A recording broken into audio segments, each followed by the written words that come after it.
Hello, and welcome to another episode of Tea with Tess, where we dish the truth, and we call it Tea with Tess because Tess is my initials, T.E.S, Tracey Erin Smith.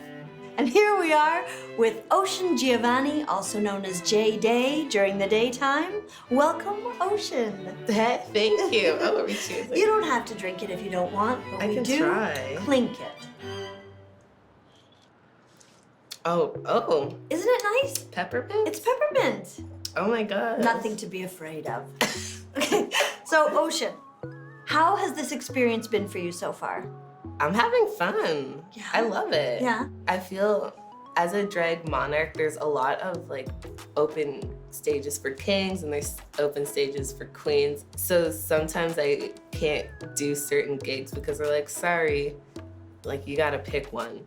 And so here it's really fun to be included with like drag community. Well, when we saw your audition tape, there's no way we couldn't include you. I think the kings and the queen worlds could benefit from working together because, hold on, this is weird. I'm gonna get Ocean for this one sec. Let me show y'all around. Let me show y'all what the fuck I'm working with. To the closet. This is the infamous wedding dress. I was left at the altar. What are these? These are for an upcoming project I'm working on. I'm not gonna tell y'all what song it is. That'll have to be a wait and see. I have this one from my very first drag performance at the Bourbon Room. It looks like I made them in woodshop class. We're gonna be real. We all started somewhere. So can you please explain what a drag monarch is?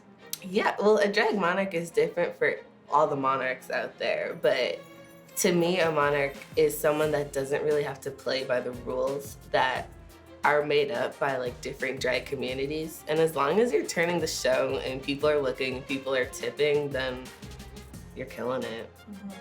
So can you tell us about your job? I find it very unique.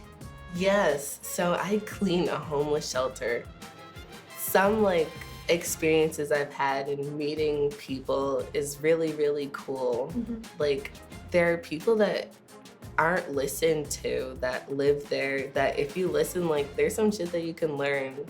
So back to the experience of Drag Heels. Did you watch season 1? I did. Honestly, I was getting over Beyonce like the whole time. Every scene I was like, oh. Yeah. He kind of reminds me of what I want Ocean to be in like the andro aspect of things and like the way he turns shows. And that Whitney Houston lip sync, oh my God. I tried it. I was like, it's not the same, but I'm gonna try it. So one thing I've noticed about you as a performer is your lip syncing is amazing and your dancing is amazing. And it's always surprising. You always choose moves that take me off guard. So who taught you? Who are your heroes? How do you know how to do that so well? I actually taught myself how to dance. I make it myself in the mirror. Sometimes I'll Google, like for 9 to 5, I looked up like people dancing like a puppet, like just like Googled it, or I'll look up like puppets doing choreography and then like imitate what they do in the mirror. Wow, that's amazing. How does your mom or your other family members feel about what you do? Do they come to your shows? My mom refused to go to my shows. Like I've asked her to, and she said she wouldn't, but for this show, she's actually coming. And how are you feeling about that? I'm nervous, excited. Like I can't mess this up, or she'll be like, I drove to Toronto in a snowstorm to see you play dress up on stage, so I have to turn it. And do you feel maybe it will be a little more legitimized because it is sold out? I've sent her videos of my performances and she's like, oh shit, like I didn't know it was that serious. Like people are really living. So hopefully seeing it in person, she'll stop telling me to go to school. But didn't you say it's important to go to school? Yeah, that doesn't mean I'm gonna do it. So I'm gonna put you on the spot. Oh gosh. Because in rehearsal today, I found that where I wanted you to go was to reveal more about yourself. So I'm gonna ask you to tell us a bit about your life story. So I was born in Nova Scotia. And then I moved to Ottawa. I actually didn't start talking till I was 5.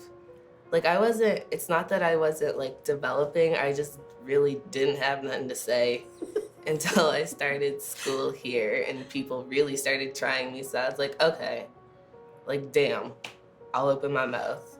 I don't know, I've been a little bit spicy all my life, and it wasn't until recently, like, going into the work world, that, like, I'm noticing that once you're, like, an official adult, you really do have to, like, shut down some of your priors. Like, there's really not that childhood liberty. Like, I can't tell my boss to get the fuck out of my face. Like, she won't be like, go sit in the hallway for 10 minutes and think about you. She'll be like, you're fired, hoe. Like, go get another job. So we went from being 5 years old to working, cleaning in a homeless shelter. What happened in the in-between years? High school sucked at first, and then I made my school's Rainbow Club, and I was that bitch, like, I guess if you were a homophobic teacher, I was your worst nightmare because I had our first gender-neutral washrooms installed. I think I was in grade 11. That's amazing. What year was that when you had the washroom put in, gender neutral? I graduated in 2018. Me too. Oh my God. Wow, that's amazing. And did you have anyone standing beside you saying, yes, we have to do this? It started off alone, and then when I was talking to people, they realized the shit I was saying made sense, and it doesn't hurt anyone for me to pee. It doesn't hurt anyone for you to pee, unless you hurt when you pee, and then something's wrong. Anyway, how did you know about all these things? Like, where were you getting your information and your confidence to go up to an entire school and say, guys, let's get this into the present and change things? I was just really pissed, and I realized that, like, me being mad doesn't do anything at all. Like, I'm not saying just because you hold certain identities that you need to be an activist for that community. Like, that's not the case, but if you can and you're down, like, get out there. Right. So let's say that there are young monarchs watching you right now, and they're watching you right now the way you watched Beardance 3 years ago. What would you say to them?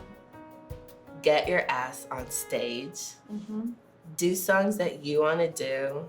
If I could tell, like, Ocean just, like, one thing, is put those goddamn wooden heels in the fireplace, because they're hideous. And what about how they could feel or talk to themselves? What could they say to themselves if they're having a hard time?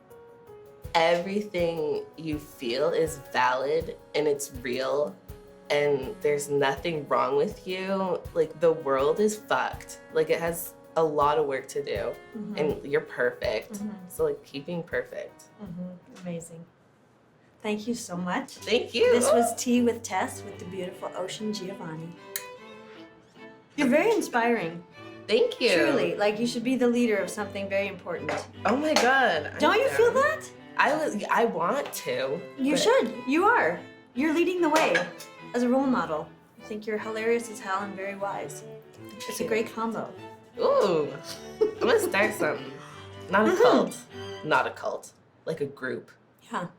And now, ladies, gents, and everybody else, we have my pride and joy. My flight. This one was a birthday gift from Mrs. Zoe. And then we have the crown on top because we all need to remember that we're royalty.